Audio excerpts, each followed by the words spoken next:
13 ವರ್ಷಗಳ ನಂತರ ಮತ್ತೆ ಪರಪ್ಪನ ಅಗ್ರಹಾರಕ್ಕೆ ದರ್ಶನ್ ಹೋಗಿದ್ದಾರೆ. ರೇಣುಕಾಸ್ವಾಮಿ ಕೊಲೆ ಕೇಸ್ನಲ್ಲಿ ಜೈಲು ಸೇರಿದ್ದಾರೆ ನಟ ದರ್ಶನ್. ಸದ್ಯ ಜೈಲಲ್ಲಿ ದರ್ಶನ್ ವಿಚಾರಣಾಧೀನ ಕೈದಿ ನಂಬರ್ 6106. 2011ರಲ್ಲಿ ಪತ್ನಿ ವಿಜಯಲಕ್ಷ್ಮಿ ಮೇಲೆ ಹಲ್ಲೆ ಮಾಡಿ 28 ದಿನಗಳ ಕಾಲ ಪರಪ್ಪನ ಅಗ್ರಹಾರ ಜೈಲು ಸೇರಿದೆ.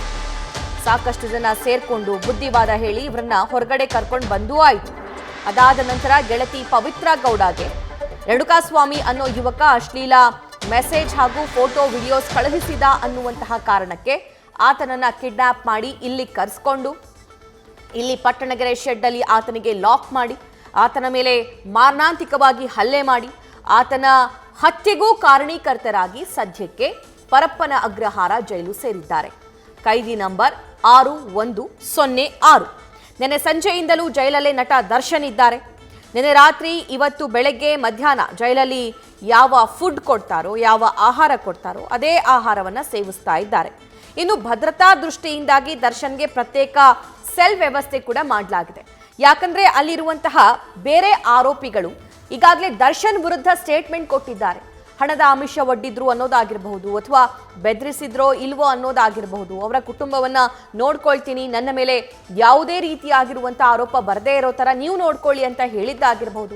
ಇದನ್ನೆಲ್ಲ ಹೇಳಿದಾಗ ಯಾಕೆ ಬಾಯಿ ಬಿಟ್ರಿ ಅಂತ ಅವರನ್ನ ಮತ್ತೆ ಪ್ರಶ್ನೆ ಕೇಳುವಂತಹ ಸಾಧ್ಯತೆ ಇರುತ್ತೆ, ಅವ್ರನ್ನ ಮತ್ತೆ ಬೆದರಿಸುವಂತಹ ಸಾಧ್ಯತೆ ಇರುತ್ತೆ. ಮತ್ತೆ ಈ ಮುಂದಿನ ತಿಂಗಳು ಜುಲೈ 4ರವರೆಗೂ ಏನ್ ನ್ಯಾಯಾಂಗ ಬಂಧನ ಇದೆ, ಅದಾದ ನಂತರ ಮತ್ತೆ ಸ್ಟೇಟ್ಮೆಂಟ್ ಬೇರೆ ಕೊಡುವಂತಹ ಸಾಧ್ಯತೆ ಇರುತ್ತೆ ಬೇರೆ ಆರೋಪಿಗಳು. ಸೊ ಅಲ್ಲಿ ಮತ್ತೆ ಸಂಚಲನ ರೂಪಿಸಬಹುದು.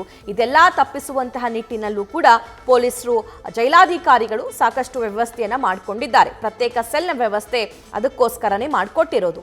ಇನ್ನು ಜೈಲಿನ ಸೆಕ್ಯೂರಿಟಿ ರೂಮ್ ನಂಬರ್ 3ರಲ್ಲಿ ದರ್ಶನ್ ಮತ್ತು ವಿನಯ್ ಇದ್ದಾರೆ. A10 ಆರೋಪಿ ವಿನಯ್ ಮತ್ತು A2 ಆರೋಪಿ ದರ್ಶನ್ ಸೆಕ್ಯೂರಿಟಿ ರೂಮ್ ನಂಬರ್ 3ರಲ್ಲಿದ್ದಾರೆ ಪರಪ್ಪನ ಅಗ್ರಹಾರ ಜೈಲಲ್ಲಿ.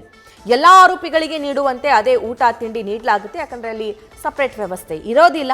ಇನ್ನು ಜೈಲಿನ ಮೆನುವಿನಲ್ಲಿರುವಂತೆ ಆರೋಪಿಗಳಿಗೆ ಆಹಾರವನ್ನು ಕೊಡಲಾಗ್ತಾ ಇದೆ. ನ್ಯೂಸ್ ಫಸ್ಟ್ ನಿರ್ಭೀತಿಯಿಂದ ನಿಮ್ಮ ಪರವಾಗಿ.